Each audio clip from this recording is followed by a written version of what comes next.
आज बीजेपी जारी कर सकती है उम्मीदवारों की पहली सूची। 100 से ज्यादा प्रत्याशियों के नाम का हो सकता है ऐलान।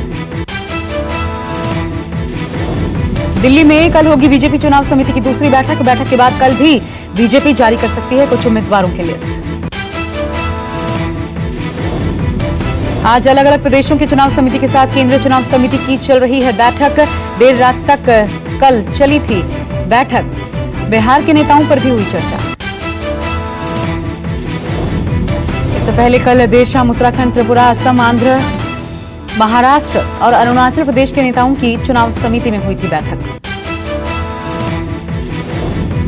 आज यूपी के नेताओं के साथ पार्टी अध्यक्ष अमित शाह करेंगे बैठक। सीएम योगी और दोनों डेप्यूटी सीएम को दिल्ली बुलाया गया है। यूपी प्रदेश अध्यक्ष डॉक्टर महेंद्र नाथ पांडे, संगठन महामंत्री सुनील बंसल और मंत्री सूर्य प्रताप शाही को भी दिल्ली बुलाया गया है। आज शाम 6 बजे अमित शाह के आवास पर होगी बैठक। मीटिंग में यूपी के उम्मीदवारों के नाम पर होगी चर्चा। दिल्ली में कल देर रात तक चली बीजेपी की केंद्रीय चुनाव समिति की बैठक। पार्टी के कई बड़े नेताओं के नाम पर हुआ मंथन। बैठक में बड़े फैसले की खबर। पटना साहिब सीट से शत्रुघ्न सिन्हा का पत्ता साफ। रविशंकर प्रसाद होंगे उम्मीदवार। आरा से आर के सिंह, पूर्वी चंपारण से राधा मोहन सिंह की उम्मीदवारी तय। जेडीयू के खाते में गई भागलपुर सीट। शहनवाज हुसैन का टिकट कटा। सूत्रों के हवाले से खबर, लोकसभा चुनाव नहीं लड़ेंगे शहनवाज हुसैन। महाराष्ट्र के नागपुर से नितिन गडकरी, मुंबई नॉर्थ सेंट्रल से पूनम महाजन होंगी बीजेपी के उम्मीदवार। मुंबई नॉर्थ ईस्ट से किरीट सोमैया के नाम तय होने की खबर। केंद्रीय मंत्री उमा भारती का ऐलान, नहीं लड़ेंगी लोकसभा का चुनाव। पार्टी हाईकमान को लिखी चिट्ठी। बीजेपी दिल्ली इकाई का मुख्य चुनाव अधिकारी को भेजी गई दिल्ली भाजपा की तरफ से चिट्ठी। कहा पर्यवेक्षक नियुक्त किए जाएं मस्जिदों पर।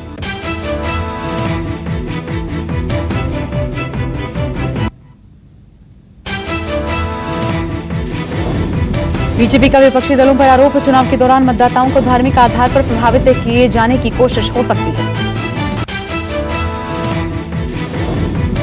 चुनाव के समय वोटरों को धार्मिक आधार पर प्रभावित किए जाने के प्रयास से बचाने के लिए बीजेपी ने मुख्य चुनाव अधिकारी को लिखी है ये चिट्ठी। प्रदेश बीजेपी के कानून विभाग के संयोजक नीरज ने लिखी है चिट्ठी। आम आदमी पार्टी के नेताओं पर धार्मिक आधार पर मतदाताओं के ध्रुवीकरण का आरोप लगाया। बिहार में महागठबंधन की सीटों के बंटवारे पर नहीं सुलझा है पेंच। आज होने वाले सीटों के बंटवारे का ऐलान रद्द। कुछ सीटों पर सहयोगी दलों में बात नहीं बन पाने की वजह से ऐलान किया गया रद्द। सीट बंटवारे को लेकर जारी खींचतान पर आरजेडी नेता तेजस्वी यादव का ट्वीट। कांग्रेस समेत सभी सहयोगी दलों के नेताओं को चेताया। तेजस्वी यादव ने ट्विटर पर लिखा, अगर अपनी चंद सीटें बढ़ाने और सहयोगियों की घटाने के लिए अहंकार नहीं छोड़ा तो संविधान में आस्था रखने वाले न्यायप्रिय देशवासी नहीं करेंगे माफ।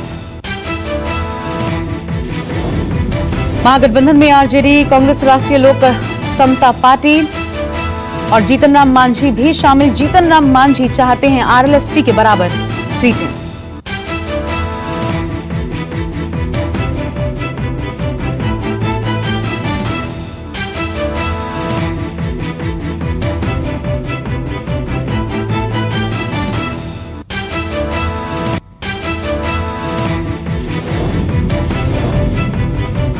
मिशन यूपी पर प्रियंका गांधी, अगले 4 दिनों तक मैराथन दौरा। यूपी का तमाम माध्यमों से कार्यकर्ताओं से जुड़ेंगे प्रियंका।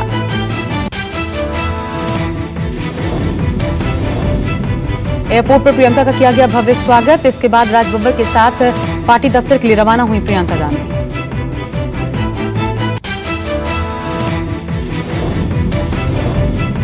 प्रदेश की जनता से प्रियंका की अपील,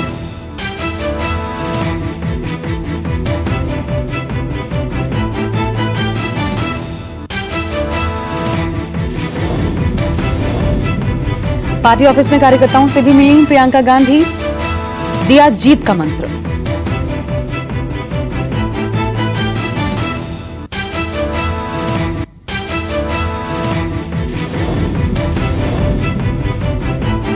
यूपी में कांग्रेस और अपना दल कृष्णा गुट एक साथ आए। 2 सीटों पर कृष्णा गुट लड़ेगी चुनाव।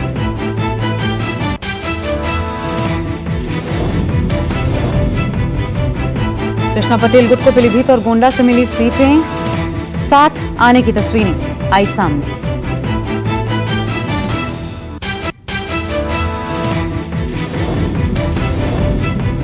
टिकट के लिए बाहुबली नेताओं की दौड़, लेकिन कोई भी पार्टी शामिल करने को तैयार नहीं।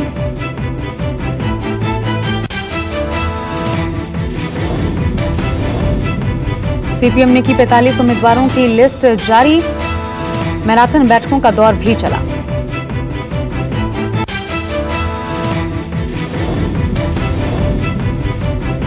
तिरुपति दर्शन के बाद मोर्चे पर डटे चंद्रबाबू नायडू। अपनी पत्नी और परिवार के साथ तिरुपति के किए दर्शन।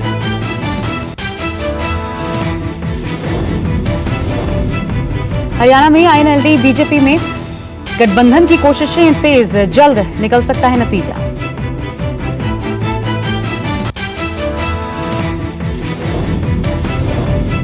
राजनीतिक दलों के इलेक्शन कमीशन का आदेश।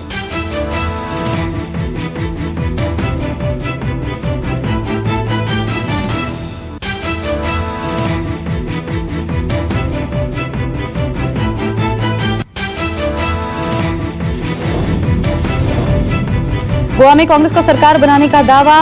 मुख्यमंत्री मनोहर पर्रिकर की तबीयत बिगड़ने के बाद कांग्रेस ने कसी कमर। बीजेपी विधायक फ्रांसिस डिसूजा के निधन के बाद कांग्रेस का बीजेपी के पास बहुमत नहीं होने का दावा।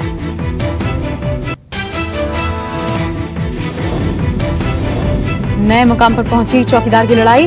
पीएम मोदी और बीजेपी अध्यक्ष अमित शाह ने बदला अपने ट्विटर हैंडल का नाम। पीएम मोदी और अमित शाह ने अपने ट्विटर हैंडल पर नाम से पहले जोड़ा चौकीदार शब्द। अब चौकीदार नरेंद्र मोदी और चौकीदार अमित शाह के नाम से बनाया ट्विटर हैंडल।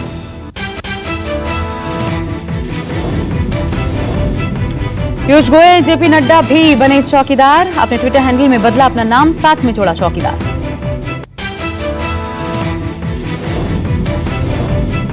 पश्चिमी यूपी में बढ़ी हथियारों की डिमांड, पुलिस की पैनी नजर।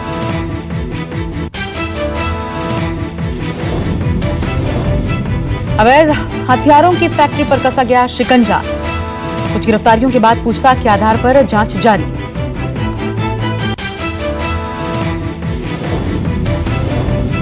सुरजेवाला का खट्टर सरकार पर निशाना। एक वीडियो सामने आने के बाद किया ट्वीट। कानून व्यवस्था की स्थिति बताई बद से बदतर।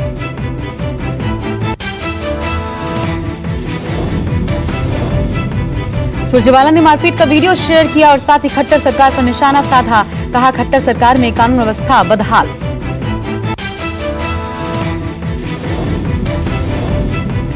वीडियो में नाबालिग भी हथियार लहराते हुए नजर आए। हाथ में प्रतिबंधित हथियार नजर आया। जांच में जुटी पुलिस। रमन सिंह के दामाद पर अनियमितता का लगा आरोप। एक अस्पताल को लेकर के लग रहे हैं आरोप।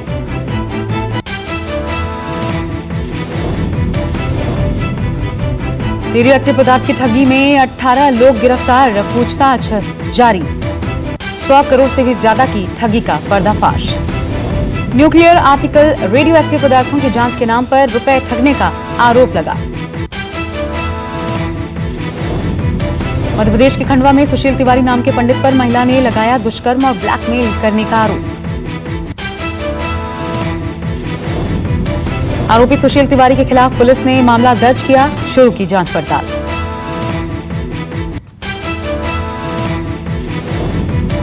यूपी के मेरठ में नलकूप विभाग में तैनात सुशील कुमार की हत्या का मामला। पुलिस ने हत्या की गुत्थी सुलझाने का दावा किया। पुलिस के मुताबिक पत्नी ने ही अपने प्रेमी और बेटी के साथ मिलकर वारदात को दिया अंजाम। सुशील की हत्या की। बेटी पर भी सुशील के अशोक के गलत निगाह रखने का आरोप। यूपी के अलीगढ़ में बदमाशों के अंतर्राज्यीय गिरोह का पर्दाफाश। 9 गिरफ्तार। दिल्ली के सरिता विहार थाने के एसएचओ पर मातहतों के साथ मिलकर एक दुकानदार की पिटाई का आरोप। सीसीटीवी में कैद हुई तस्वीरें। यूपी के बस्ती में आरटीओ महकमे के असिस्टेंट क्लर्क जितेंद्र यादव की घूसखोरी का वीडियो वायरल। लाइसेंस बनवाने के नाम पर की थी 500 रुपए की डिमांड।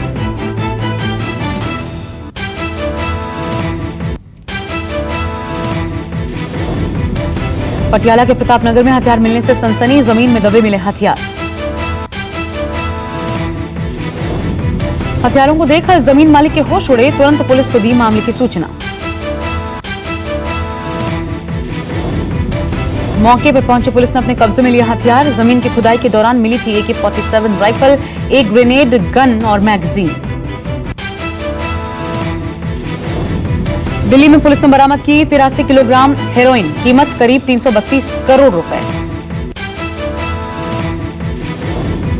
हेरोइन तस्करी के मामले में दिल्ली पुलिस ने 10 लोगों को गिरफ्तार किया।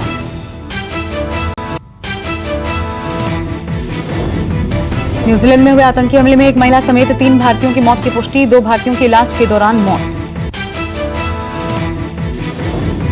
मृतकों में मूसा वली, सुलेमान पटेल और फरहाज हसन शामिल। फरहाज बताए गए थे मिसिंग। केरल की अंशी की मौत की भी पुष्टि। आतंकी हमले में झारखंड के जमशेदपुर के मोहम्मद शमीम सिद्दीकी को भी गोली लगी, हालत गंभीर, सदमे में परिवार। आंध्र प्रदेश के वेस्ट गोदावरी जिले में पकड़ा गया 7 लाख का सोना, इलेक्शन फ्लाइंग स्क्वाड ने जब्त किया। महाराष्ट्र के परभणी में फर्नीचर गोदाम में लगी भीषण आग, आग से आसपास मची भगदड़। आग से फर्नीचर गोदाम जलकर स्वाहा, लाखों के नुकसान का अनुमान। दिल्ली के शास्त्री पार्क इलाके के फर्नीचर मार्केट में आग लगने से करीब 200 दुकानें जलकर स्वाहा, करोड़ों के नुकसान का अनुमान। बिहार के नवादा में ट्रक से कुचलकर 7 साल की बच्ची की मौत पर प्रदर्शन, पुलिस ने लाठीचार्ज किया। दिल्ली के पहाड़गंज के नाम पर बनी फिल्म के विरोध में व्यापारियों का प्रदर्शन, फिल्म की रिलीज ना होने देने की धमकी दी। फिल्म के जरिए पहाड़गंज के नाम को बदनाम करने की कोशिश का आरोप, पहले इलाके के लोगों को फिल्म दिखाने और उसकी कमी दूर करने की मांग। शोपियां में शहीद महिला एसपीओ को दी गई श्रद्धांजलि, महिला एसपीओ को आतंकियों ने मारी थी गोली। जम्मू श्रीनगर हाईवे पर रामबन के पास दर्दनाक सड़क हादसा, खाई में जा गिरी टाटा सुमो गाड़ी।